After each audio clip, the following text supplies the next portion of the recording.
Hey there, this is Alana Terry. Thanks for joining me at the Successful Writer podcast. Today we're going to be talking about Facebook groups because when you do Facebook ads, you're going to be using one kind of language and strategy. When you have a Facebook page, you're going to use a different type of strategy. And obviously, when you post just your profile for your family and friends, that's going to be different. So instead of taking what we talk a lot about Facebook ads and just transposing that information into posting for a group. I want to talk about how to make the most of a Facebook group if you've got one. And we're going to be focusing on mistakes to avoid in your Facebook group marketing. So first up, do you need a group? No, you don't need a group. If you dislike Facebook, you don't need to do it. If you had a group and you started it 3 years ago and loved it, and now it feels like a drain, you do not need to keep it up. You can always archive your group or pause it and then start it up again if you get more momentum. So this really is geared toward people who wants to actively build a Facebook group and increase your engagement. And this is not for people who just want one more thing to make them feel guilty that you haven't optimized yet. When you are in a Facebook group, one of the mistakes that authors make is just using it as like a bulletin board for announcements. I'm so excited to tell you that my new book will be out on Thursday. You absolutely can tell them about your new releases and how it's coming, but your group really is meant to be more of a back and forth and less of an announcement. So it would be as if you showed up to hear your favorite motivational speaker and all they did was stand up and tell you why they should buy your book, as opposed to actually motivating you, right? So we want the engagement. People are there for the engagement. Another mistake people make is confusing the number of people in your group with the number of actual reading fans you have. So also keep that in mind. There are going to be some people in your group who are going to be perfect group members. They're going to have a lot of engagement. They're going to like everything. They're going to comment everywhere. They're going to act like you're their best friend in the world. And they might only have read one of your books, and that's all they're ever going to read. As opposed to someone might never join your group, but they buy every single one of your books. So remember, the size of your group isn't really important. And just because you have 10,000 people in your Facebook group, or you know of an author who does not mean that's 10,000 readers who are eager to go out and grab their books. So don't be discouraged by a small group. A small but really engaged group is a huge blessing. Whereas a huge group where it kind of turns into a free-for-all, nobody wants to be in that. So I also encourage you to go into your group with a real sense of purpose. What do you want your readers to get out of it? And less of a how many books can I sell from this group? Because remember, you're the head, you're the lead. You get to kind of shape the group, and also the group gets to shape as you grow and change as well. So again, just because 2 years ago you started a group where every Thursday people, I don't know, shared what they had for breakfast, doesn't mean that you need to keep that up.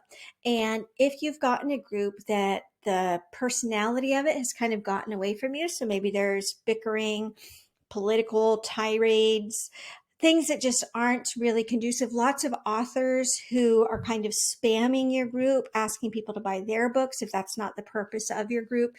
If the group dynamics have gotten away from you, you do have ways to kind of rein those in. Another mistake authors make is to treat themselves kind of as just the celebrity and not the community moderator.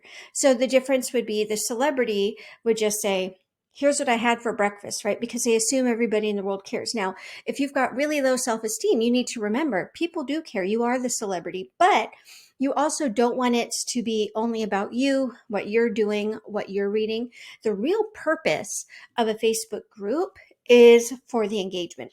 If you just want a place where you can announce things, a Facebook page would actually be better for you. A group really is best served for people who want dialogue and back and forth.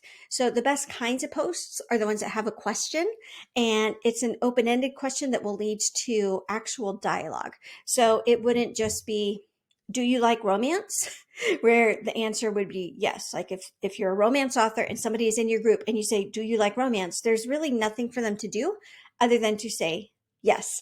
So better questions would be, What's the best romance novel you've read this year? Or who is your favorite romantic couple? Or what romance book have you read that needs to be turned into a movie? Where you're going to get discussion and engagement.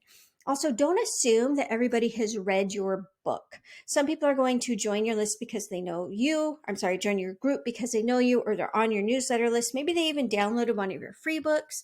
Don't assume that people have read all your books. So don't just start by saying, Jenny made breakfast and she had bagels and eggs. What are you eating? Because if people don't know who Jenny is, they're not going to care. So you could instead say, Jenny's the main character in my newest mystery. She's got this quirky breakfast tradition. Here's what she does.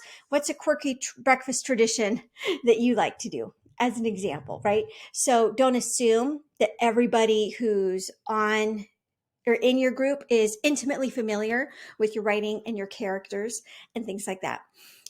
Don't make your group too hard to find. You don't want to make the mistake of like mentioning it once a year and then wondering why people aren't showing up. It can be in your back matter. It can be on your other Facebook pages and things like that. But I also don't recommend that you spend money on Facebook ads to get people in your group. So it's a little bit of a, well, how do I get people in my group? Giveaways can be a really good one.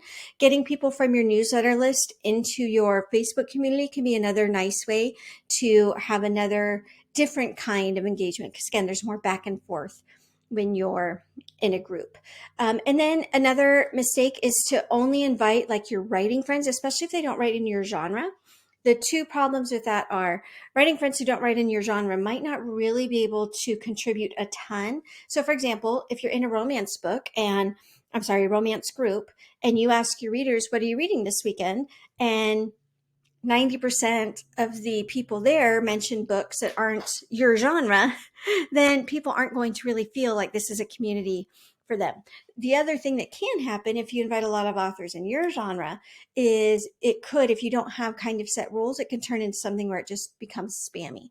I love having people in my community who are authors in my genre, but there's kind of parameters around it, right? I don't want everybody like once a day putting a link to their book or things like that. A really easy way around that is to have, maybe like every Friday, right?